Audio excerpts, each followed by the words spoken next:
தமிழகத்தில் அவ்வப்போது மிகுந்த வருத்தம் அளிக்கக்கூடிய செய்திகளை நம்ம கேள்விப்படுறோம்.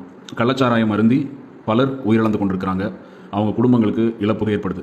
இந்த மாதிரியான சந்தர்ப்பங்களில் அரசியலில் இருக்கக்கூடிய பிரமுகர்கள், அரசினுடைய அமைச்சர்கள் நிவாரணங்கள் அறிவிக்கிறாங்க, அந்த குடும்பத்தினரை போய் பார்க்குறாங்க, ஆறுதல் சொல்கிறாங்க. இது ஒரு பக்கம். இதை பற்றி நான் இந்த காணொலியில் பேச வரல.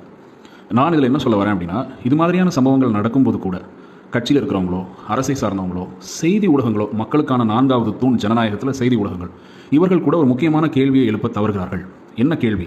இதுவரை தமிழ்நாட்டில் கள்ளச்சாராயம் காய்ச்சியதாக குற்றம் சாட்டப்பட்டவர்கள் மீது பதிவு செய்யப்பட்ட வழக்குகளின் நிலவரம் என்ன? காவல் சேவகர்களுடைய விசாரணை முடிந்து இறுதி அறிக்கை சமர்ப்பிக்கப்பட்ட ஆயிற்றா இல்லையா? நீதிமன்ற விசாரணை இந்த வழக்குகள் எல்லாம் என்ன நிலவரத்தில் இருக்கு? இதில் இருக்கிறவர்கள் எத்தனை பேர் விடுவிக்கப்பட்டிருக்கிறாங்க, தண்டனை பெற்றிருக்கிறாங்க, விடுவிக்கப்பட்டிருக்கிறார்கள் என்றால் தமிழக அரசு மேல்முறையீடு செய்திருக்கிறார்களா இல்லையா? இதுபோன்ற தகவல்கள் செய்தி ஊடகங்கள் ஏன் சேகரித்து தருகிறதில்லை? இந்த தகவல்களை எல்லாம் செய்தி ஊடகங்கள் சேகரித்து தர வேண்டிய பொறுப்பு இருக்குது. மக்களாகிய நாமும் அதை கண்காணித்து அறிந்து கொள்ள வேண்டிய பொறுப்பு இருக்குது. நன்றி, வணக்கம்.